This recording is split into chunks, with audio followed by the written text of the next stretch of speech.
مولاي صل وسلم دائما أبدا على حبيبك خير الخلق كلهم. مولاي صل وسلم دائما أبدا على حبيبك خير الخلق كلهم. Assalamualaikum warahmatullahi wabarakatuh. Nama saya Nur Hamni. Saya ingin menjelaskan hasil ujian saya pada mata kuliah Hukum Tata Negara. 1. Jelaskan tujuan dibuatnya konstitusi dalam suatu negara.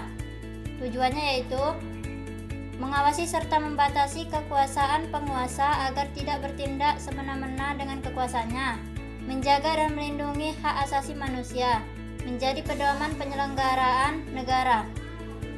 Faktor yang menyebabkan konstitusi mengalami perubahan adalah relevansi. Ketika sebuah konstitusi sudah bertentangan jauh dengan cita-cita sebuah bangsa atau sudah kehilangan relevansinya dengan kondisi aktual masyarakat, maka pergantian konstitusi menjadi hal-hal yang tepat untuk dilakukan. 2. Jelaskan hubungan lembaga negara sudah diamandemen, yaitu hubungan yang bersifat fungsional, hubungan yang bersifat pengawasan, hubungan yang berkaitan dengan penyelesaian sengketa, hubungan yang bersifat pelaporan atau pertanggungjawaban. Fungsi Lembaga Negara Kesatuan Republik Indonesia yaitu untuk menjalankan fungsi administrasi negara, di mana lembaga negara hanya menjalankan tugas administratif yang tidak bersifat ketatanegaraan. Lembaga negara yang melaksanakan fungsi ini disebut sebagai lembaga administratif dengan diberikan tugas yang khusus untuk menjalankan fungsi. Nomor 3. Jelaskan sejarah HAM di dunia. Sejarah HAM berawal dari dunia barat atau Eropa. Seorang filsuf Inggris pada abad ke-17, John Locke, merumuskan adanya hak alamiah yang melekat pada diri manusia, yaitu hak atas hidup, hak kebebasan, dan hak milik.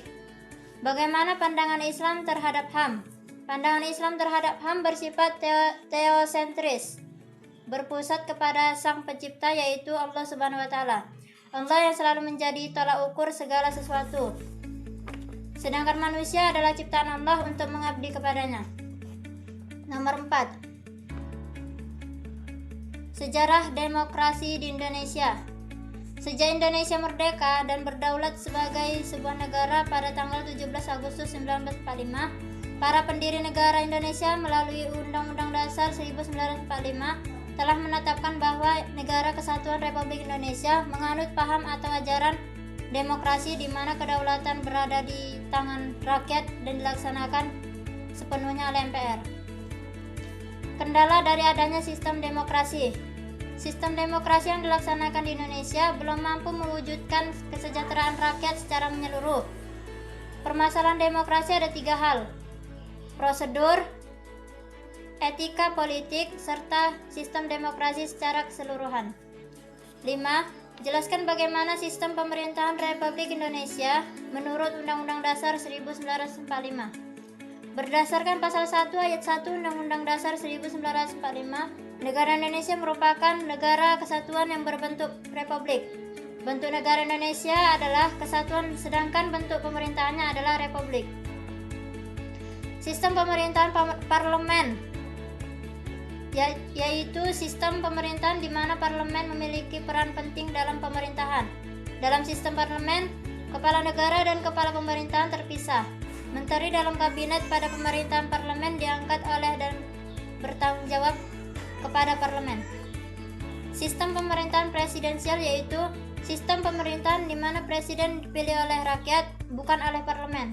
Kekuasaan eksekutif dipegang oleh presiden dan terpisah oleh kekuasaan legislatif di parlemen. Hanya ini saja yang dapat saya sampaikan. Assalamualaikum warahmatullahi wabarakatuh.